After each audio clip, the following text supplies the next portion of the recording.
السلام علیکم ورحمۃ اللہ وبرکاتہ اعوذ باللہ من الشیطان الرجیم بسم اللہ الرحمن الرحیم رب اشرح لي صدری ويسر لي امری واحلل عقدۃ من لسانی یفقهوا قولی وقل جاء الحق وزهق الباطل ان الباطل كان زهوقا۔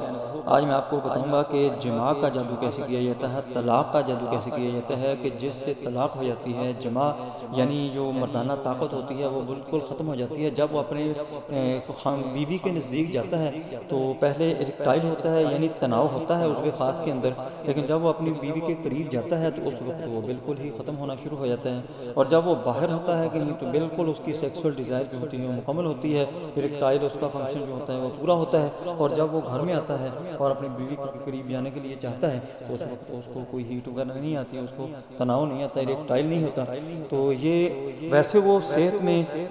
فزیکلی وہ بالکل فٹ ہوتا ہے، کام کاج میں بہت اچھا ہوتا ہے، صحت بہت ٹھیک ہوتی ہے، کوئی بیماری نہیں ہوتی۔ ہاں کچھ لوگ تو ایسے ہوتے ہیں کہ جن کو بیماری ہوتی ہے یا بیماری کی وجہ سے یہ سیکس کا معاملہ جو ہوتا ہے وہ ختم ہو جاتا ہے، لیکن اگر صحت ٹھیک ہے، کوئی بیماری نہیں ہے، سارے نارمل حالات ہیں، کوئی فنانشلی کرائسس نہیں ہے، یعنی ٹینشن کی وجہ سے بھی جو سیکس ہوتا ہے وہ ڈاؤن ہو جاتا ہے، اگر ان کے علاوہ کوئی مسئلہ ہے، کوئی ریزن نظر نہیں آ رہا، لیکن پھر بھی وہ سیکس جو ہے اس کا وہ کمزور ہو گیا ہے، وہ بیوی کے قابل نہیں رہے، جب وہ بیوی کے قابل نہیں رہے گا تو اس وقت یہ ازدواجی تعلقات ان کے آپس میں قائم نہیں ہوں گے، تو پھر وہ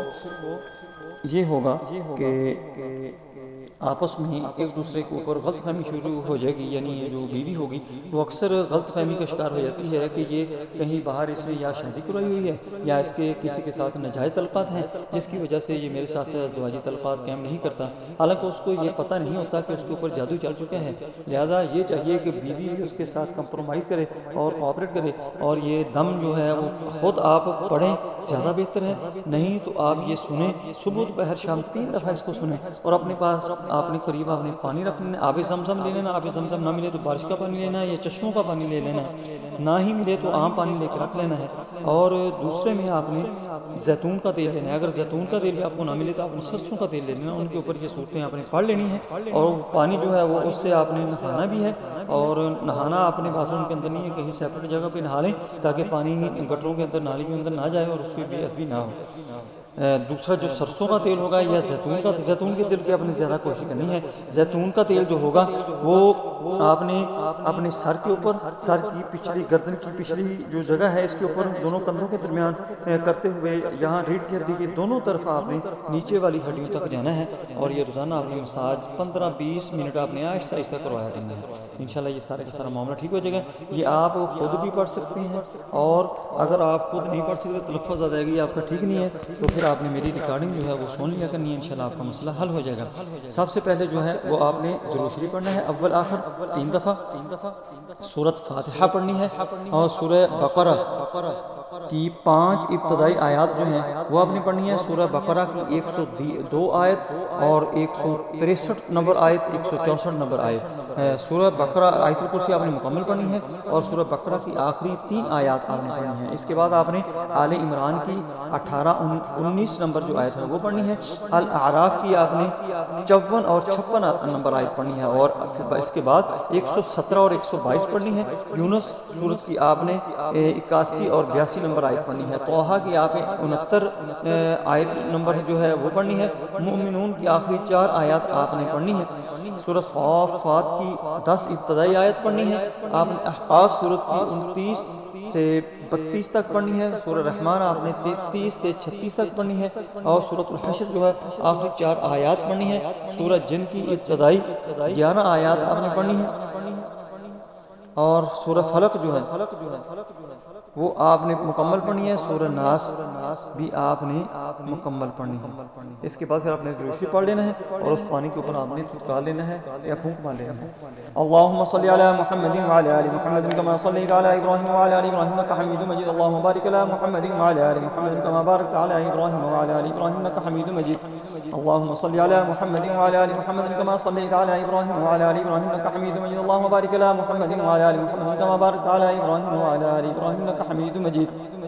الحمد لله رب العالمين الرحمن الرحيم مالك يوم الدين إياك نعبد وإياك نستعين اهدنا الصراط المستقيم صراط الذين أنعمت عليهم غير المغضوب عليهم ولا الضالين آمين. بسم الله الرحمن الرحيم. ألف لام ميم ذلك الكتاب لا ريب فيه هدى للمتقين الذين يؤمنون بالغيب ويقيمون الصلاة ومما رزقناهم ينفقون والذين يؤمنون بما أنزل إليك وما أنزل من قبلك وبالآخرة هم يوقنون أولئك على هدى من ربهم وأولئك هم المفلحون. بسم الله الرحمن الرحيم. واتبعوا ما تتلو الشياطين على ملك سليمان وما كفر سليمان ولكن الشياطين كفروا يعلمون الناس السحر وما أنزل على الملكين ببابل هاروت وماروت وما يعلمان من أحد حتى يقولا إنما نحن فتنة فلا تكفر فيتعلمون منهما ما يفرقون به بين المرء وزوجه وما هم بضارين به من أحد إلا بإذن الله ويتعلمون ما يضرهم ولا ينفعهم ولقد علموا لمن اشتراه ما له في الآخرة من خلاق ولبئس ما شروا به أنفسهم لو كانوا يعلمون. بسم الله الرحمن الرحيم. وإلهكم إله واحد لا إله إلا هو الرحمن الرحيم. إن في خلق السماوات والأرض واختلاف الليل والنهار والفلك التي تجري في البحر بما ينفع الناس وما أنزل الله من السماء من ماء فأحيا به الأرض بعد موتها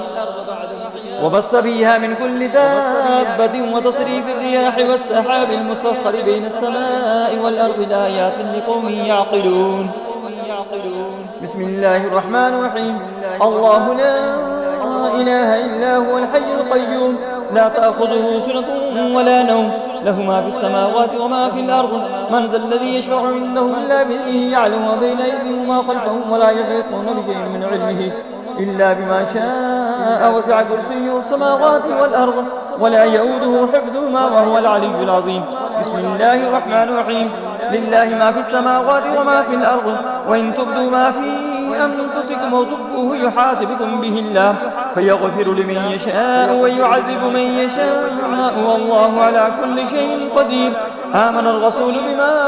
أنزل إليه من ربه والمؤمنون كل آمن بالله وملائكته وكتبه ورسله لا نفرق بين أحد من رسله وقالوا سمعنا وأطعنا غفرانك ربنا وإليك المصير. لا يكلف الله نفسا إلا وسعها لها ما كسبت وعليها ما اكتسبت ربنا لا تؤاخذنا إن نسينا أو أخطأنا ربنا ولا تحمل علينا إصرا كما حملته على الذين من قبلنا ربنا ولا تحملنا ما لا طاقة لنا به واعف عنا واغفر لنا وارحمنا أنت مولانا فانصرنا على القوم الكافرين. بسم الله الرحمن الرحيم. شهد الله أنه لا إله إلا هو والملائكة وأولو العلم قائما بالقسط لا إله إلا هو العزيز الحكيم. إن الدين عند الله الإسلام وما اختلف الذين أوتوا الكتاب إلا من بعد ما جاءهم العلم بغيا بينهم ومن يكفر بآيات الله فإن الله سريع الحساب. بسم الله الرحمن الرحيم. ادعوا ربكم تضرعا وخفيا إنه لا يحب المعتدين ولا تفسدوا في الأرض بعد إصلاحها وادعوه خوفا وطمعا إن رحمة الله قريب من المحسنين. إن ربكم الله الذي خلق السماوات والأرض في 6 أيام ثم استوى على العرش يغشي الليل النهار يطلبه حثيثا والشمس والقمر والنجوم مسخرات بأمره ألا له الخلق والأمر تبارك الله رب العالمين. بسم الله الرحمن الرحيم. فوقع الحق وبطل ما كانوا يعملون فغلبوا هنالك وانقلبوا صاغرين والقي السحرة ساجدين قالوا آمنا برب العالمين رب موسى وهارون. بسم الله الرحمن الرحيم. فلما ألقوا قال موسى ما جئتم به السحر إن الله سيبطل إن الله لا يصلح عمل المفسدين ويحق الله الحق بكلماته ولو كره المجرمون. بسم الله الرحمن الرحيم. وألق ما في يمينك تلقف ما صنعوا إنما صنعوا كيد ساحر ولا يفلح الساحر حيث أتى. أفحسبتم أنما خلقناكم عبثا وأنكم إلينا لا ترجعون فتعالى الله الملك الحق لا إله إلا هو رب العرش الكريم ومن يدع مع الله إلها آخر لا برهان له به فإنما حسابه عند ربه إنه لا يفلح الكافرون. بسم الله الرحمن الرحيم والصافات صفا فالزاجرات زجرا فالتاليات ذكرا إن إلهكم لواحد رب السماوات والأرض وما بينهما ورب المشارق إنا زينا السماء الدنيا بزينة الكواكب وحفظا من كل شيطان مارد لا يسمعون إلى الملأ الأعلى ويقذفون من كل جانب دحورا ولهم عذاب واصب إلا من خطف الخطفة فاتبعه شهاب ثاقب. بسم الله الرحمن الرحيم قالوا يا قومنا إنا سمعنا كتابا أنزل من بعد موسى مصدقا لما بين يديه يهدي إلى الحق وإلى طريق مستقيم يا قومنا أجيبوا داعي الله وآمنوا به يغفر لكم من ذنوبكم ويجركم من عذاب أليم ومن لا يجب داعي الله فليس بمعجز في الأرض وليس له من دونه أولياء أولئك في ضلال مبين. بسم الله الرحمن الرحيم يا معشر الجن والإنس إن استطعتم أن تنفذوا من أقطار السماوات والأرض فانفذوا لا تنفذون إلا بسلطان فبأي آلاء ربكما تكذبان يرسل عليكما شواظ من نار ونحاس فلا تنتصران فبأي آلاء ربكما تكذبان. بسم الله الرحمن الرحيم يا أيها الذين آمنوا اتقوا الله ولتنظر نفس ما قدمت لغد واتقوا الله إن الله خبير بما تعملون ولا تكونوا كالذين نسوا الله فأنساهم أنفسهم أولئك هم الفاسقون. لا يستوي أصحاب النار وأصحاب الجنة أصحاب الجنة هم الفائزون. لو أنزلنا هذا القرآن على جبل لرأيته خاشعا متصدعا من خشية الله وتلك الأمثال نضربها للناس لعلهم يتفكرون. هو الله الذي لا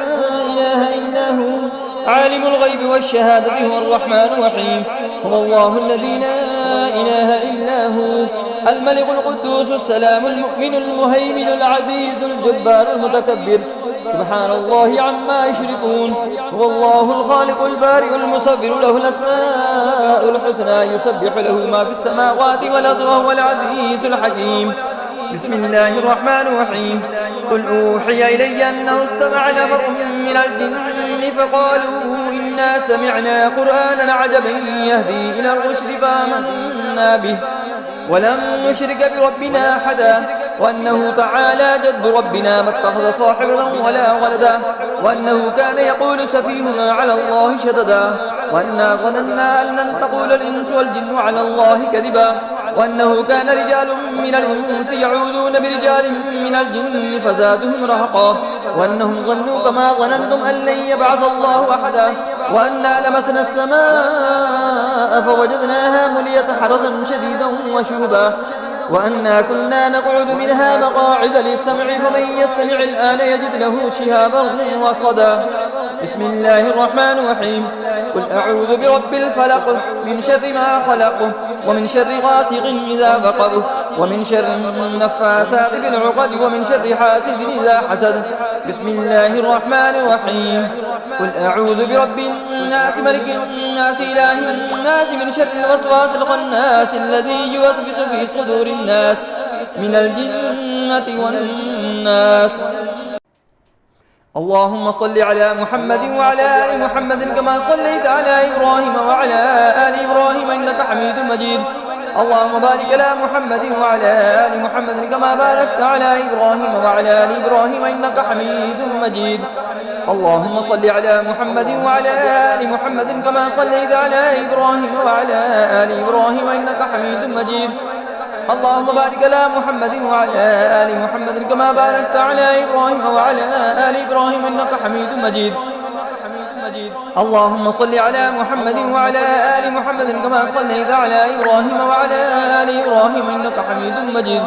اللهم بارك على محمد وعلى آل محمد كما باركت على إبراهيم وعلى آل إبراهيم إنك حميد مجيد.